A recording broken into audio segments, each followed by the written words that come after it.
যতন করে মনটারে দিলাম তোরি হাতে,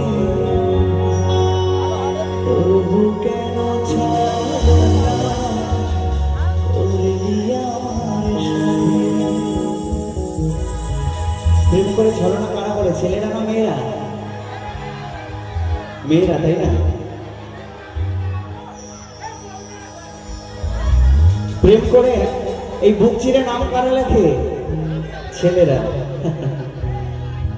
আজকালকার মেয়েরা একটু যদি চাকরিওয়ালা দেখে, সরকারি চাকরি, তার মাথায় বড় একটা টাক থাকলেও তার কাছে চলে যায়, বলে বাবা দেখে দিয়েছে, কি করবো বলো, তুমি আমাকে ভুলে